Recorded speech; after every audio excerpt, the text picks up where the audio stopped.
Alright, let's dive into this because honestly, this Galatasaray versus Liverpool match is a goldmine for analysis. And I'm not just talking about the scoreline, though that 1-0 win for Galatasaray is huge. What makes this really interesting is how it exposes some deeper issues for Liverpool, and I'm here to break it all down for you. First off, let's talk about that early header from Mario Lemina. Personally, I think this goal wasn't just a moment of brilliance from Galatasaray.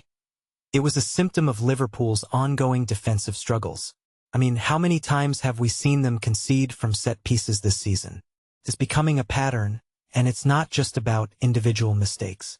If you take a step back and think about it, this is a tactical issue. Galatasaray's strategy was clear. Whip in crosses, exploit Liverpool's shaky defense, and let Osimhen cause chaos. And it worked. What many people don't realize is that Liverpool's inability to defend crosses isn't just about the back line. It's about their midfield not providing enough cover, their fullbacks getting caught out, and their overall structure collapsing under pressure. Now, let's talk about Osimhen. This guy was a nightmare for Liverpool's defense, especially Konate. In my opinion, Konate looked rattled, and that's saying something because he's usually a rock. But Osimhen's movement, his physicality, and his ability to get into dangerous positions, it was too much for Liverpool to handle. One thing that immediately stands out is how Liverpool's defense seems to fall apart when they're under sustained pressure. And this isn't just a one-off.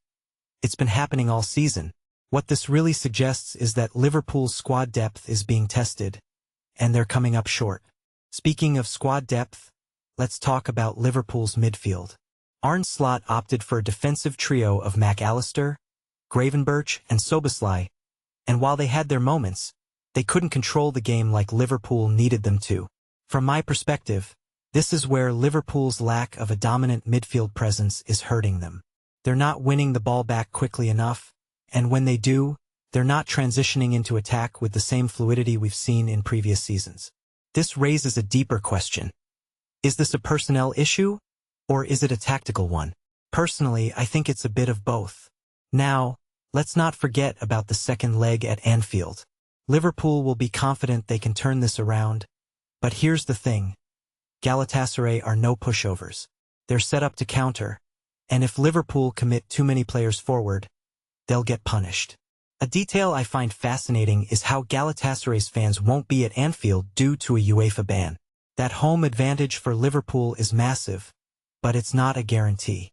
If Galatasaray can keep it tight and hit Liverpool on the break, this tie is far from over. What makes this match even more intriguing is how it reflects Liverpool's season as a whole. They're not the free-flowing, goal-scoring machine they once were. Their defense is leaky, their midfield is inconsistent, and their attack is relying too heavily on individual moments of brilliance. In my opinion, this is a team in transition, and matches like this highlight just how much work Arne Slot has to do. It's not just about fixing one area, it's about rebuilding the entire system. Finally, let's talk about the bigger picture.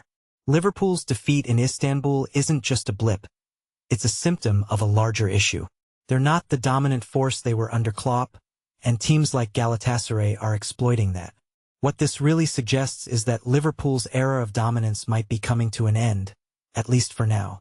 And that's a tough pill to swallow for their fans. So, here's my closing thought.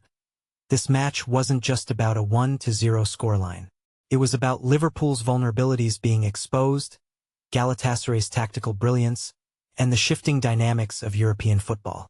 Personally, I can't wait to see how Liverpool respond in the second leg, but one thing's for sure, they've got a lot of work to do. What do you think? Let me know in the comments below.